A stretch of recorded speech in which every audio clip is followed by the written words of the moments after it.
The Yakima-Tieton Irrigation District has been a cornerstone of the Yakima Valley for more than a century, providing water to over 35,000 acres of agricultural and residential land.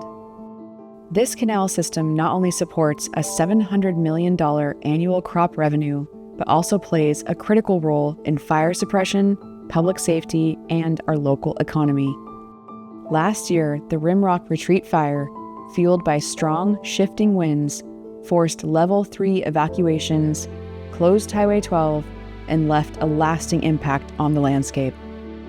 This video highlights the devastating effects of the fire on our canal and the environment, as well as the urgent actions we have taken to stabilize the canal, repair critical infrastructure, and reduce risks moving forward. We want to provide insight into the challenges we faced, the progress we have made, and the steps we're taking to ensure that the canal remains secure for our community.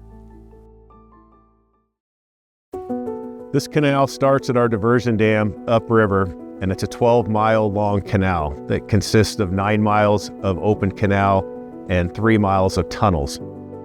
The Retreat wildfire hit our area and engulfed this entire canal, and it's left us with some very difficult situations to try to address. This is one of those. The burned area emergency response team from the Forest Service was dispatched. They identified 10,000 linear feet of canal that needed to be covered in order for us to mitigate our risk of landslides in vulnerable areas, and this is one of those areas. So what you see here is heavy bridge decking material that's been placed on top of the canal and fastened in place with tailings that are meant to protect this canal from landslides, and we're seeing those landslides almost daily. All the vegetation has been burned out here, so everything's very unstable. All it takes is for one of these trees. All of these trees are eventually going to fall. They're all dead. And when these trees fall, they start landslides, and they're not always small. As you can see, some of these boulders are pretty massive. The reason this matters and the reason this canal is so important is because it serves the lifeblood of the Yakima Valley, and it has for over a century. There's no replacing this water. There's no replacing this canal. You can't convey this amount of water into the Yakima Valley any other way. It has to come by way of this canal. And if we lose this canal for any length of time, the overall economic impact has been estimated at over $3 billion. It would devastate our local economy, and it would have a rippling effect outward. It would be very devastating. And so we're doing everything that we can to keep this infrastructure intact, keep delivering reliable water to our community until we can usher in the next canal replacement project to serve our community for the next 100 years. This is a 102-inch pipe bridge that conveys the water over the top of these draws, where you can see we've got water that flows in this particular draw year-round.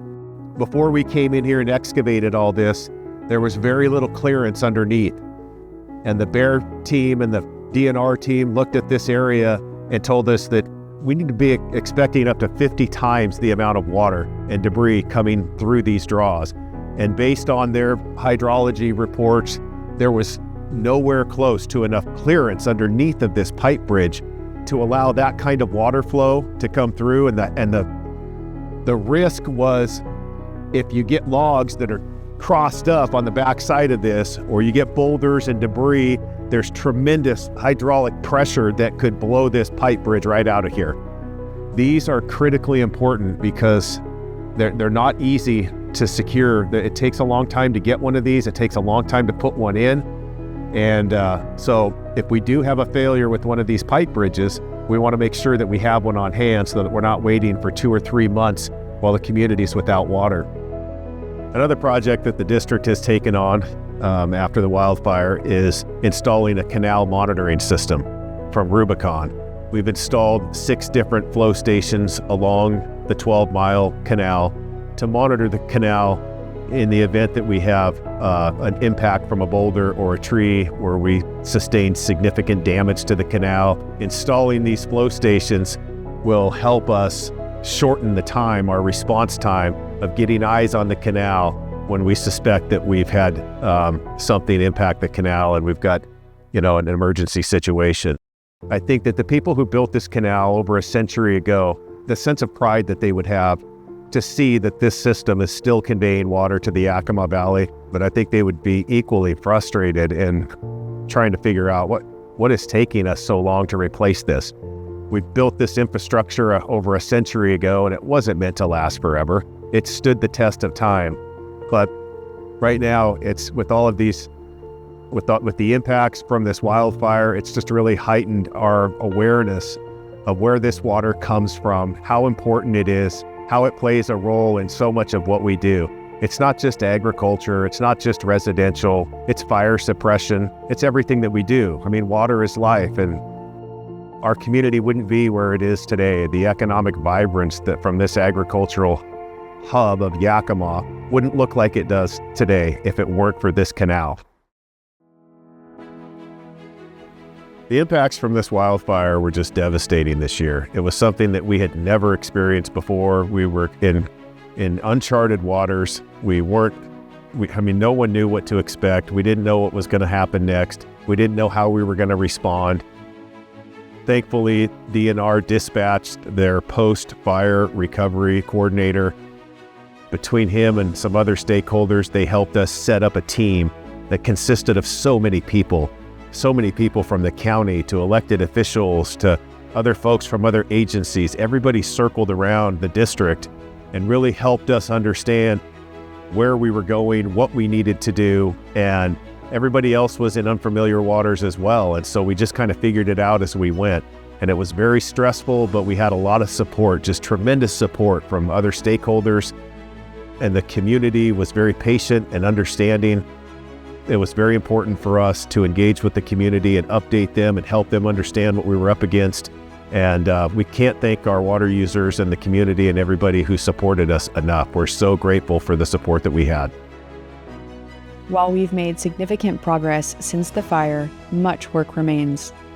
We are now entering a new phase of mitigation efforts, focusing on addressing any unresolved risks and safeguarding the canal's stability in the near term.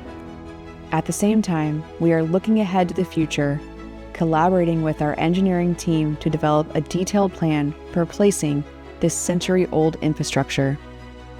Our vision is to create a modern, reliable system that will continue to deliver water and support the community for the next 100 years. This is a monumental task, and we cannot do it without your support.